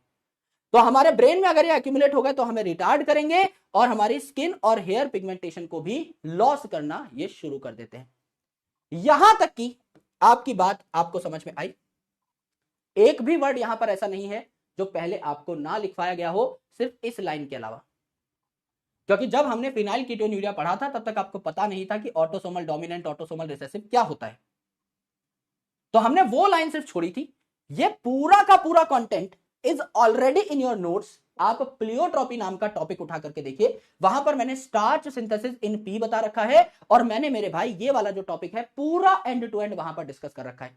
जस्ट हम रिपीट कर रहे हैं, जैसे सिकल सेल एनीमिया भी मैंने बता रखा था, लेकिन कुछ चीजें सिकल सेल एनीमिया की आज बताई गई है, क्योंकि अब हमें थोड़ी ज्यादा क्लैरिटी है कि वो ऑटोसोमल रिसेसिव डिजीज है। हमें आज ज्यादा पता है कि HbA is normal, HbA-HbS is basically normal ही है, वो भी एक HbS है, और HbS इज डिजीज। आज हमें थोड़ी ज्यादा क्लैरिटी है और कुछ नहीं, है ना। पर ये बात आपकी एनसीईआरटी में पहले ही डिस्कशन का मुद्दा बन चुकी है और हम इसको समझ चुके हैं। तो फिनाइल कीटोन्यूरिया जो है it is inborn error of metabolism, यानी पैदाइशी आपको ये बीमारी होती है, इनबॉर्न है, एरर ऑफ मेटाबॉलिज्म यानी कोई रिएक्शन है जो रुक जाता है। तो यहां पर क्या हुआ, ऑटोसोमल रिसेसिव ये बीमारी है, यहां पर आपकी बॉडी में एक एंजाइम कम हो जाएगा जो कि फिनाइल एलेनिन नाम के अमीनो एसिड को टायरोसिन में कन्वर्ट करता है, और फिनाइल एलेनिन जो है ये टायरोसिन ना बना करके फिनाइल पायरुविक एसिड और उसके डेरिवेटिव्स यानी उससे मिलते जुलते कंपाउंड बनाता है और ब्रेन में चला जाता है, जो कि आपको मेंटली रिटार्ड कर सकता है, और यूरिन के थ्रू भी ये एक्सक्रीट हो सकता है,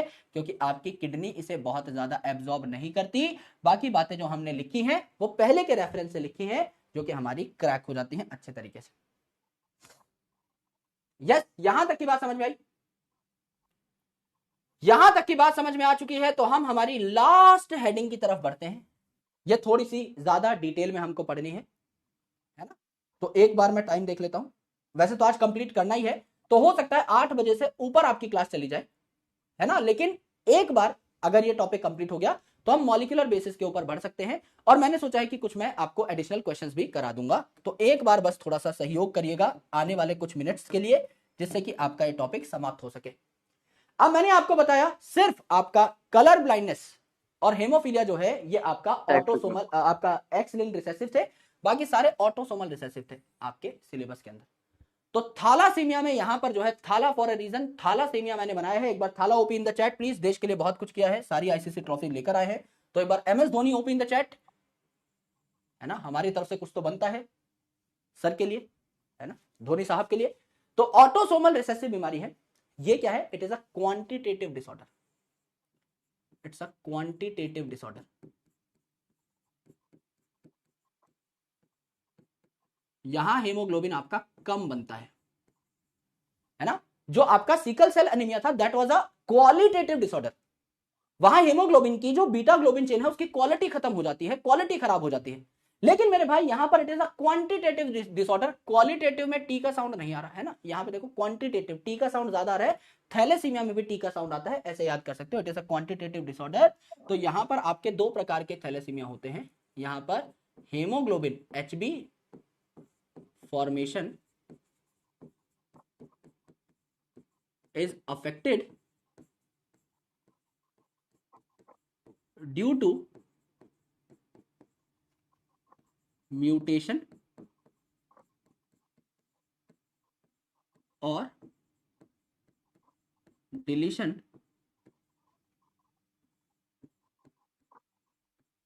ऑफ मल्टीपल जीन्स।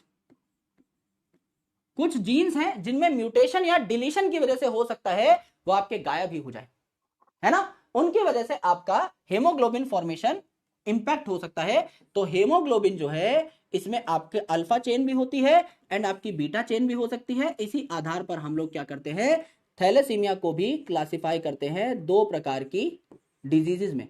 अगर अल्फा चेन कम बन रही है तो अल्फा थैलेसीमिया, अगर बीटा चेन कम बन रही है तो बीटा थैलेसीमिया। बीटा चेन कम बन रही है तो बीटा थैलेसीमिया। अब मुझे बताओ मेरे भाई, अब मुझे बताओ कि अल्फा थैलेसीमिया, थाला का नंबर क्या है? झटपट बताओ, थाला का नंबर क्या है? गुरुजी थाला का नंबर है 7, कुछ भी करके 7 कर दो, थाला फॉर अ रीजन। और 7 को प्यार से क्या लिख सकते हो? 7 को प्यार से लिख सकते हो 1+6। तो 7 जो है इसको क्या लिख सकते हो? 1+6, है ना? तो 16th क्रोमोसोम पे कुछ जीन है जिनकी म्यूटेशन से आपको अल्फा थैलेसीमिया हो सकता है।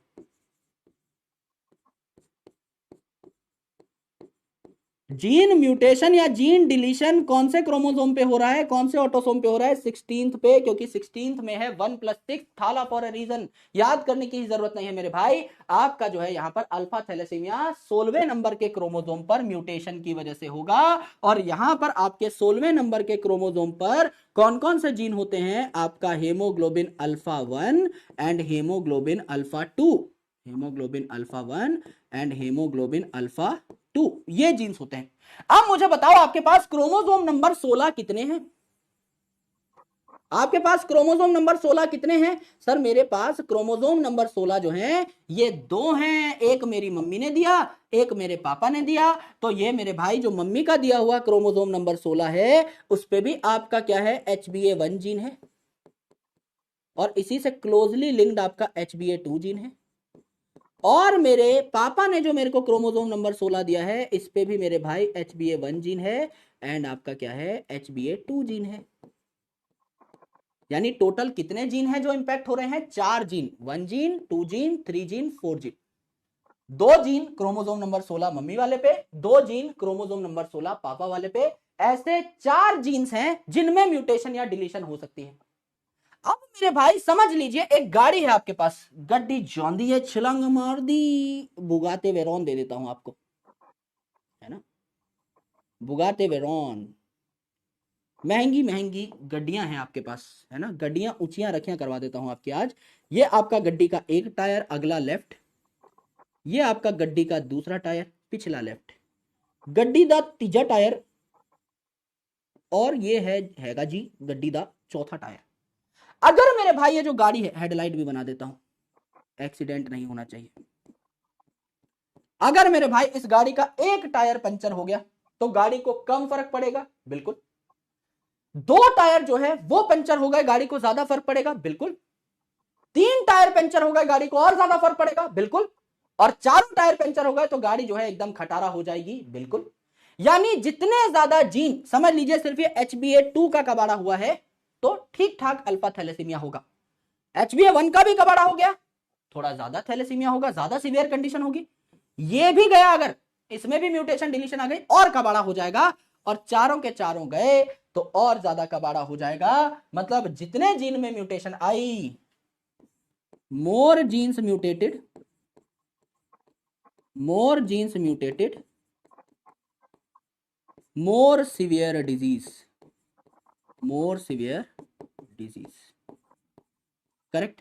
बीटा थैलेसीमिया जो है, बीटा, इसमें मेरे भाई बीटा जो है ये आ रहा है, बीटा स्टार्ट्स विद बी, और बी कौन सा अल्फाबेट है, बी आपका सेकंड अल्फाबेट है। सेकंड को क्या लिख सकते हो, 1+1, है ना, यानी 11वां क्रोमोसोम, 11th क्रोमोसोम पे यहां पर म्यूटेशन होगी, है ना, 11वां क्रोमोसोम, 1+1=2, जिसको हम लोग सेकंड अल्फाबेट यानी बी भी लिख सकते हैं। तो अल्फा थैलेसीमिया में थाला का नंबर ले लिया 1 6, टोटल हो गया 7, यहां ले लिया 1 1, टोटल हो गया 2, दैट रिप्रेजेंट्स बी। तो मेरे भाई यहां पर जो है आपका कौन सा जीन होती, दुबई से हम लाती, यहां हबीबी जीन होती, हबीबी, हीमोग्लोबिन बीटा जीन होती। आपके पास कितना क्रोमोसोम नंबर 11 होती, गुरुजी 2 होती, एक हमारी माता से आती, एक हमारे पिता से आती, है ना। तो ये जो मम्मी से आया है इस पे भी एक हबीबी होती, पिताजी वाले पे भी एक हबीबी होती। तो ये यहां पर गड्डी थी क्योंकि 4 जीन थे, यहां पर क्या है, आपकी मोटरसाइकिल है, यहां पर आपकी मोटरसाइकिल होती, 2 ही टायर वाली, एक टायर पंचर कम कबाड़ा, 2 टायर पंचर ज्यादा कबाड़ा। यस, एक टायर पंचर कम कबाड़ा, दूसरा टायर पंचर ज्यादा कबाड़ा।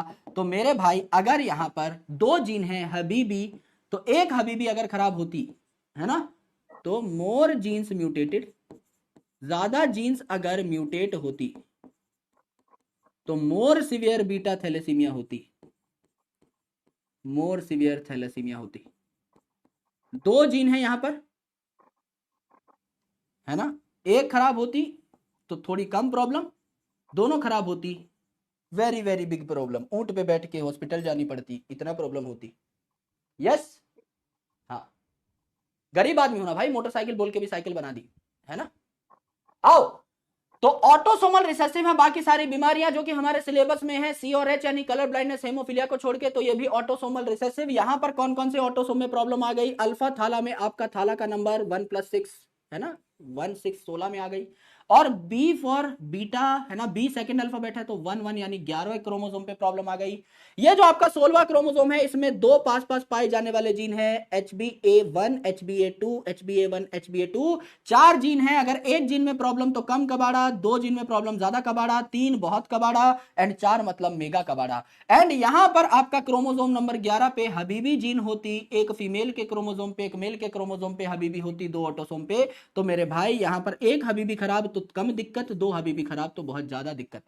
बस ये है आपका थैलेसीमिया। और बताओ, क्वांटिटेटिव प्रॉब्लम है क्योंकि अल्फा बीटा थैलेसीमिया की क्वांटिटी कम हो जाती है। और मेरे भाई अगर हम बात करें सिकल सेल एनीमिया का, that is a qualitative problem, है ना, वहां जो क्वालिटी है हीमोग्लोबिन की वो हैम्पर हुई है। क्या यहां तक मेरे सारे भाई बंधुओं को बात समझ में आ चुकी है, एक बार झटपट बताओ मेरे भाई। यस, क्या इस बात की चर्चा हम लोग एनसीईआरटी में करती? आओ दोस्त, यही सारी बातें लिखी हुई हैं। ऑटोसोम लिंक्ड रिसेसिव डिजीज है, ब्लड रिलेटेड प्रॉब्लम है क्योंकि हीमोग्लोबिन से संबंधित है ना। यहां पर देखो म्यूटेशन या डिलीशन जो है आपकी कहां हो जाती है, आपके ऑटोसोम पे हो जाती है, depending upon globin chain alpha या बीटा कौन सी हैम्पर्ड है।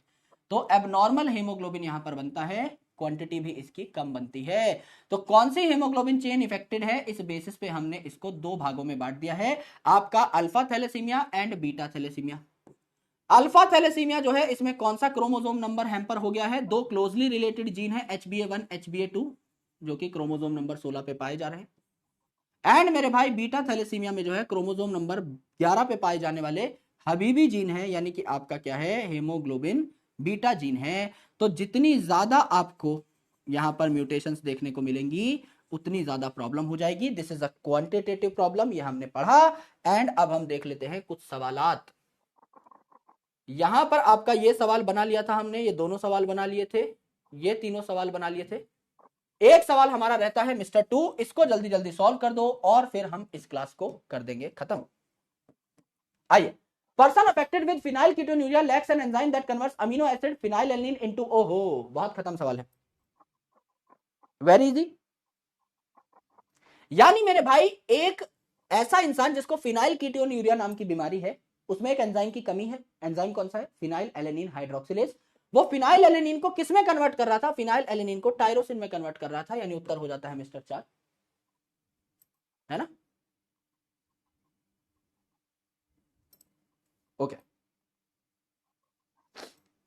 ओके, आ जाओ भाई। तो उत्तर क्या हो जाता है mister 4, doctor Bachchan becomes the right answer. Dadu Bachchan becomes the right answer. बढ़िया, ऐसे ही सुजीत दादू की मुझे याद दिलाते रहिए जिससे कि हम कक्षा के बाद कॉल कर पाए। ओके भाई, दादू के आने के बाद वैसे ये तो बताओ, जूलॉजी एकदम मतलब आर पार मजा आ रहा है एकदम। एक बार दादू OP in the chat please. Yes, D for Doraemon. आ जाओ। आइए दोस्त, लगभग 85% लोगों ने सही कर दिया है। काफी सारे ब्लंडर्स है बट दैट्स कंप्लीटली फाइन। तो एक बार मैं लीडर बोर्ड दिखाई देता हूं। जैनील, शिवम, याशिका, अफू, दीक्षा, Sneha, Manav, Lakshya, Nazmeen and Riya are in top rank. सभी को बहुत बहुत बधाई, many many congratulation to all of you. अब आपके लिए एक छोटी सी इंफॉर्मेशन है कि जो भी स्टूडेंट्स रियल टेस्ट सीरीज लेना चाहते हैं, अपने मार्क्स को इंप्रूव करना चाहते हैं, तो आप नियरेस्ट विद्यापीठ पर जाकर ऑफलाइन टेस्ट देना शुरू कर सकते हैं। यस, यहां पर देखो एक बार, आपको full length test, part length test और टोटल टेस्ट कितने मिलेंगे बता रखा है।